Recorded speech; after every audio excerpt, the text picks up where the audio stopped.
Ship है, जो परिभाषा है, जिस तरीके से हम टेरर को डील करते हैं और पाकिस्तान को हैंडल करते हैं, वो सब कुछ बदल चुका है। सारी चीज़ें, सारी स्ट्रैटेजी बदल चुकी है। पिछले 6-8 घंटों में जो रेड लाइन्स हैं, वो कंप्लीटली रीड्रॉ हो चुकी हैं। उसके बारे में भी बात करना बहुत ज़रूरी है। हालाँकि अभी थोड़े ही घंटों में आर्मी का भी अब प्रेस कॉन्फ्रेंस आने वाला है और वो सारे डिटेल्स भी देने वाले हैं कि किस तरीके से हमने क्रॉस बॉर्डर एक्शन लिया है इस बार पाकिस्तान के खिलाफ। लेकिन अभी इसके बारे में बात करना और भी ज़रूरी है क्योंकि पाकिस्तान की तरफ एक्शन तो नहीं लेकिन बहुत सारा मिस इन्फॉर्मेशन तो ज़रूर फैलाया जा रहा है। पिछले कुछ घंटों में परिभाषा युद्ध की, एंटी टेरर वॉर की किस तरीके से बदली है उसके बारे में बात करेंगे और हुआ क्या है पिछले कुछ घंटों में उसके बारे में भी बात करना काफ़ी ज़रूरी है। दुनिया भर में लोगों को अब इसके बारे में पता चल रहा है कि इंडिया ने पहलगाम का बदला कैसे दिया। अगर पुलवामा का बदला बालाकोट में आया 12 दिन बाद, तो पहलगाम का बदला एग्जैक्टली 2 हफ्तों बाद आता है in the form of not one attack but 9 targets. 9 targets को चुना गया था। एंटी टेरर एक्शन इसे बोला जा रहा है। चुन चुन कर जो टेरर जो इंस्ट्रूमेंट्स हैं जो फैसिलिटेट करते हैं टेरर को, उनको चुना गया है। पाकिस्तान कह रही है नहीं, आपने हमारे सिविलियंस को टारगेट किया है। हमने कहा है और इसका लॉजिक भी है कि हमने आपके लॉन्च पैड्स और हमने आपके टेरर टारगेट्स को कैसे हैंडल किया है। होता यह है कि रात के 2 बजे के आसपास प्रेस रिलीज आता है और पूरी खलबली मच जाती है, लोगों की नींदें उड़ जाती हैं। हम भी पिछले 5-6 घंटों से इसी स्टोरी को ट्रैक कर रहे हैं और जितना मिस इन्फॉर्मेशन आ रहा है पाकिस्तान की तरफ से उसे भी ट्रैक कर रहे हैं। हुआ यह कि रात के 2 बजे के करीबन पीआईबी से प्रेस नोट आता है, a little while ago Indian armed forces launched operation Sindoor. और इसको बहुत ही सिग्निफिकेंट नाम दिया गया है क्योंकि जितनी विधवाएं बनी थी और जिसका एक बहुत ही ज़्यादा इमोशनल एंगल भी रहा है पूरे पहलगाम के बाद। Hitting terrorist infrastructure in Pakistan and Pakistan occupied Jammu and Kashmir. तो सिर्फ पीओके पर एक्शन नहीं, हाँ, पाकिस्तान पर एक्शन लिया गया है। लाइन ऑफ कंट्रोल नहीं, इंटरनेशनल बॉर्डर के आर पार मिसाइल्स दागे गए हैं। तो ये बहुत बड़ी चीज है। 9 टारगेट्स को सिलेक्ट किया गया था। अब यहां बार बार सरकार ने इस चीज को अंडरलाइन किया है that our actions have been focused, measured and non escalatory in nature. माने हम ये नहीं चाहते हैं कि ये एक युद्ध बने, लेकिन हमने इसको करना था क्योंकि हमें जो टेररिस्ट्स हैं उनको जवाब देना था।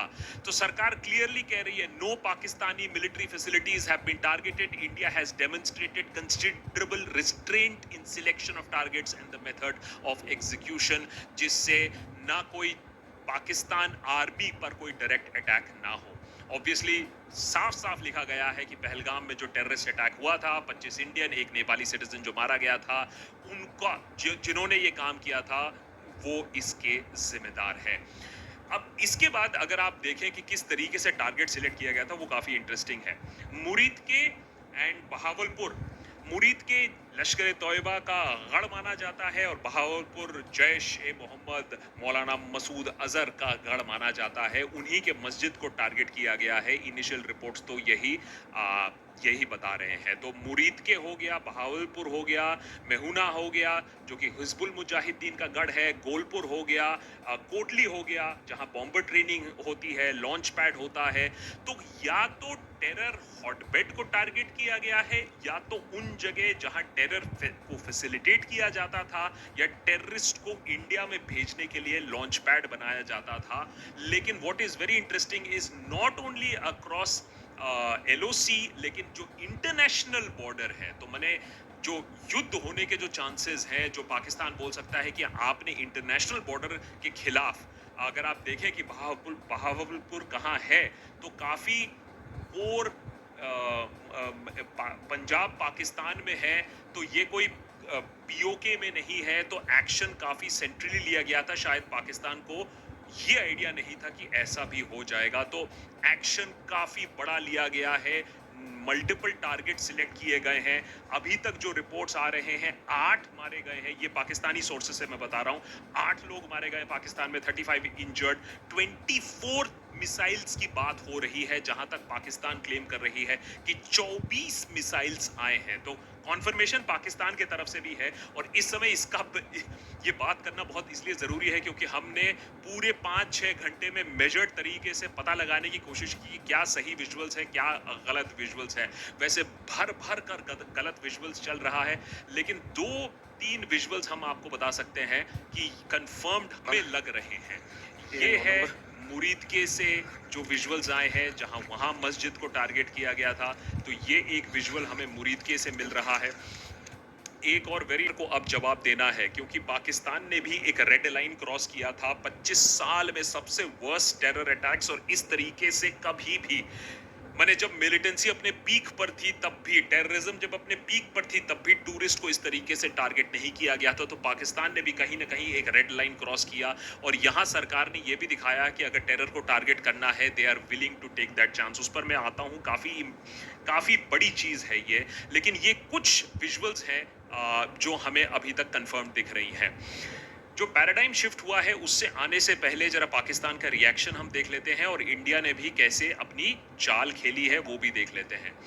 जो प्रेस ब्रीफिंग आई उसके इमीडिएटली उसी के साथ साथ embassy of India in Washington ने ये स्टेटमेंट रिलीज किया कि terrorist killed 26 civilians in Jammu and Kashmir on April 22 in a brutal and heinous attack. India has credible leads कि हमने सोच समझकर, जांच बूझ कर, टेक्निकल इनपुट्स लेकर, टेस्टिमोनियल्स लेकर क्लियर प्रूफ किया है कि पाकिस्तान का इन्वॉल्वमेंट है।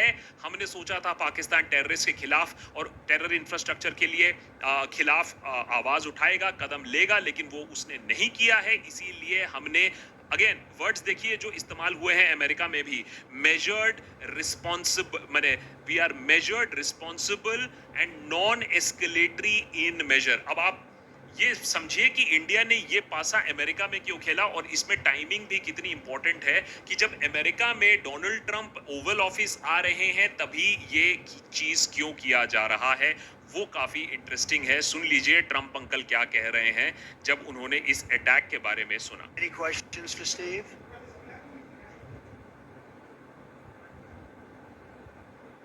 No, it's a shame. We just heard about it just as we were walking in the doors of the Oval. Just heard about it. I guess people knew something was going to happen based on a little bit of the past. They've been fighting for a long time. You know, they've been fighting for many, many decades. So, Donald Trump को देखकर तो ये लग रहा है कि clearly उनको मालूम था कि ये ऐसा कुछ होने वाला था, और ये शायद एक पार्ट ऑफ द स्ट्रेटजी भी है। और स्ट्रेटजी ये है कि पाकिस्तान को अब अमेरिका बोलेगी कि अब तुम क्लाइम डाउन करो, तुम्हारे यहाँ से टेररिस्ट गए थे, तुम्हारे यहाँ से टेररिस्ट जाके सिविलियंस को मारा, इंडिया की ये जवाबी कार्रवाई हो चुकी है, अब तुम स्टैंड डाउन करो। सवाल ये है कि पाकिस्तान क्या अब स्टैंड डाउन करेगा, क्योंकि जहाँ तक बालाकोट की बात थी वहाँ डिनाइबिलिटी थी कि भैया ये तो अटैक हुआ ही नहीं था, और मिस इन्फॉर्मेशन कितना पावरफुल हो सकता है ये हमने देख लिया है पिछले कुछ दिनों में ही।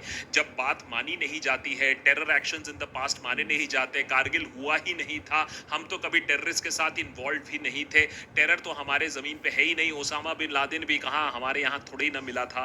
तो कहीं ना कहीं एक वेरी स्ट्रॉन्ग एक बिलीफ सिस्टम है कि हम कुछ भी गलत नहीं करते हैं। तो क्या अब ये होने के बाद पाकिस्तान आंसर देगा या नहीं देगा, या अमेरिका उस पर इतना प्रेशर मेंटेन रखेगा या नहीं रखेगा?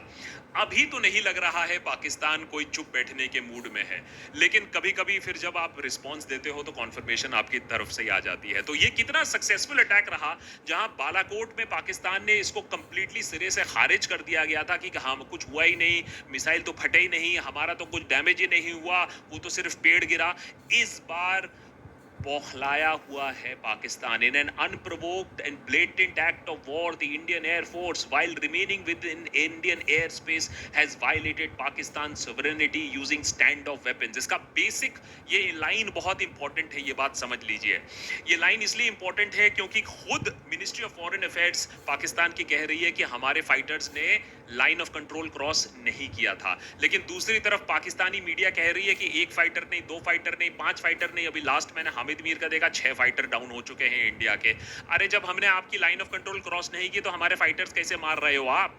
और दूसरी चीज ये है कि स्टैंड ऑफ वेपन्स का इस्तेमाल हुआ है। माने हमारी जो टेक्निकल एबिलिटी है, हमारी जो एबिलिटी है कि पहले हमें बालाकोट के लिए पाकिस्तान के अंदर जाकर स्ट्राइक करना हो रहा है, अब रफाइल के साथ, हैमर सिस्टम्स के साथ, जो नए मिसाइल्स हैं, जो स्कैल्प मिसाइल्स हैं, उसके साथ हम पाकिस्तान से दूर रहते हुए भी हवाई हमला कर सकते हैं इंडियन एयर स्पेस में रह के, and we can strike deep into their territories. तो ये चीज़ पाकिस्तान को काफ़ी शॉक कर रही होगी, ऑल्दो पाकिस्तान कह रही है कि हमने बहुत सारे फाइटर्स ऑलरेडी गिरा कर रख दिए हैं।